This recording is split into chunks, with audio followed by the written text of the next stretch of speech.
afternoon. Here is the national news from BGI TV Current. I am Morire Rabila Lawal. First, the headlines. Tinubu okays establishment of presidential CNG initiative. Subsidy removal FG to monitor deployment of palliative, says presidency. Lagos declares Monday work-free day. Bandits storm Tamboa, kidnap one. And on sports, pre-Olympic qualifying tournaments, MBBF blames positive upfront for D Tigers ouster. The news shortly. President Bola Ahmed Tinubu has approved the establishment of the Presidential Compressed Natural Gas Initiative, according to a statement issued on Friday by Ajuri Ngelale, Special Advisor to the President, Media and Publicity. This is in furtherance of his commitment to easing the impact of fuel subsidy removal on Nigerians by reducing energy costs.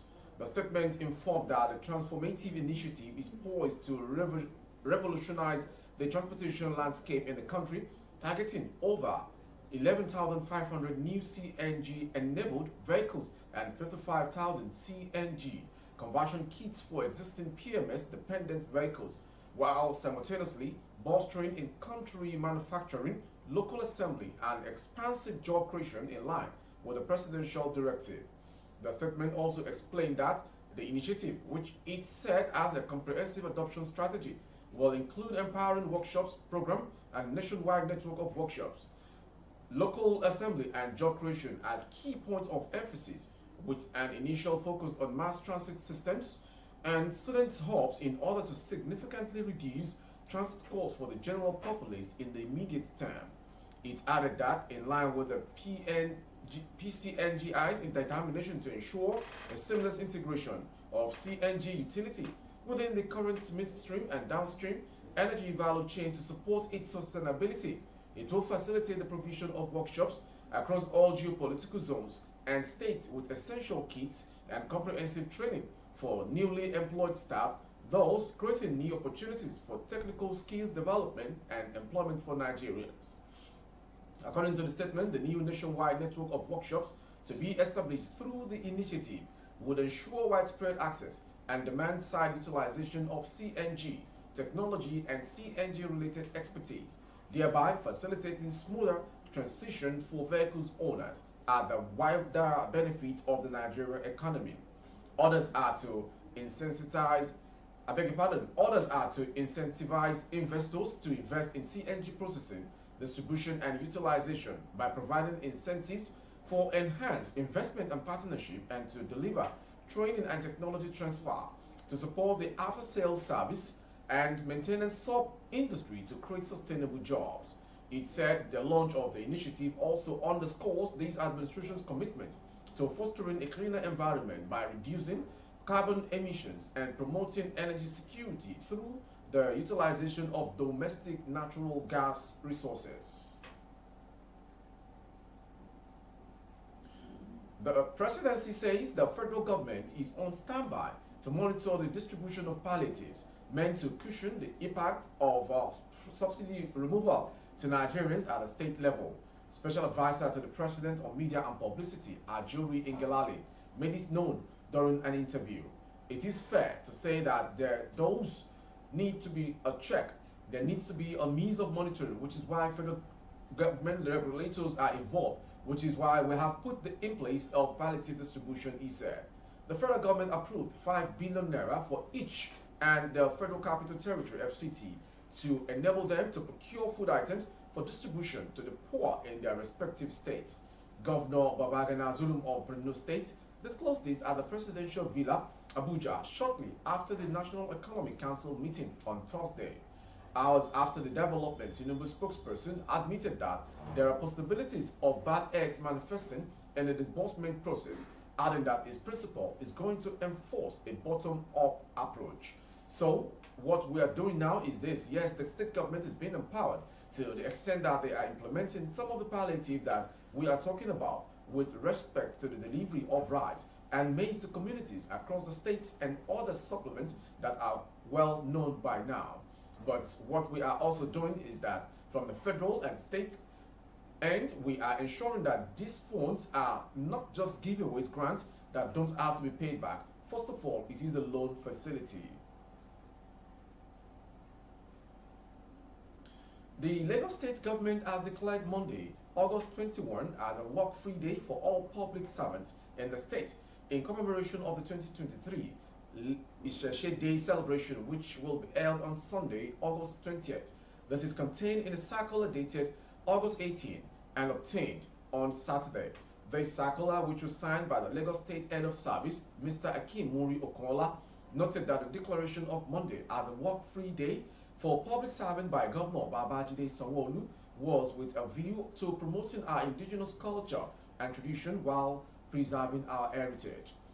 In restating its commitment to continue to provide the necessary support to traditional institutions in the state with a view to promoting our indigenous culture and tradition while preserving our heritage, Governor Babajide Sanwo-Olu has graciously declared Monday 21st August 2023 a work-free day for public servants in the state. Work will therefore resume on Tuesday 22nd August at 8 a.m. properly, the circular partly read.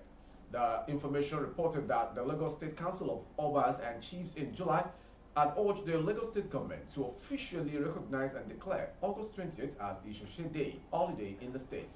The traditional rulers who spoke at the inauguration of the State Council of Obas and Chiefs for another tenure of 5 years said it had become important for the state government to recognize August 20th as Isheshe Day in the spirit of democracy and freedom of religion. Speaking on behalf of the council, the Elegushi of Ikate Elegushi Kingdom, Oba Said Elegushi said it is a demand that has been on the table of the governor for so long. Gunmen suspected to be kidnappers stormed Tambuwa town, headquarters of Tambuwa local government area, Sokoto State, and kidnapped Aliyu Maidama, brother to late businessman Al-Haji Diko Kems, after sporadic gunshots. The suspected bandits were said to be on reprisal attack after their colleagues were neutralized by security operatives in Kebe area, 45 kilometers away from Tambuwa. Kebe town, the headquarters of Kebe local government area, is located in one of the remotest of the state, with many of its major towns and villages scattered hundreds of miles away from the local government headquarters where the military personnel were camped. The area, vast land and forested, is used as hideout of all forms of criminal and gangs terrorizing communities over the years. Despite series of serial bombardment by military jets, the bandits still conduct their nefarious activities in the area, taking undue advantage of the forest. A resident of Tambuwa town who was at the scene of the attack but refused to disclose his name said the bandits stormed Tambuwa Motor Park around 9 p.m. in their numbers, shooting sporadically before kidnapping Maidama. Those who saw them said they were heading to Kebe town, maybe to test the will of the military and other security operatives stationed in the area.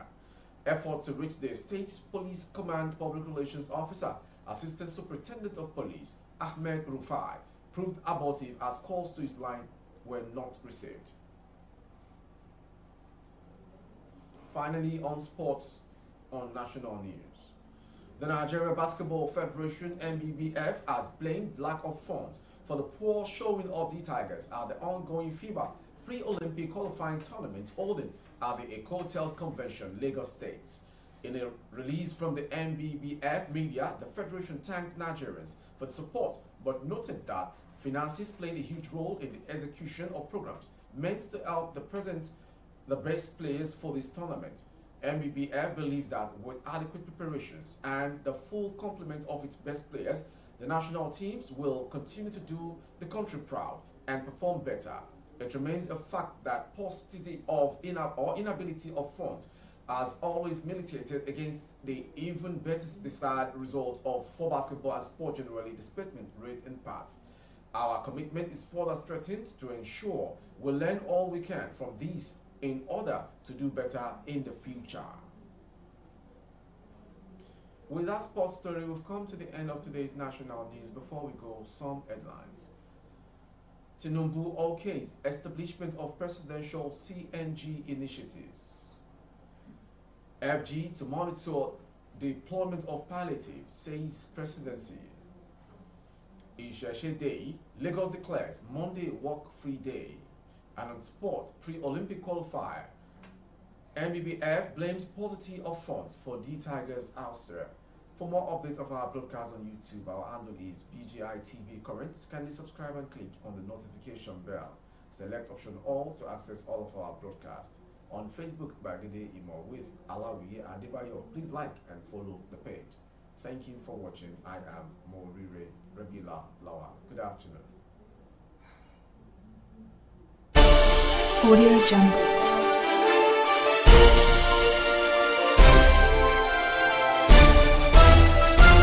Audio Jungle.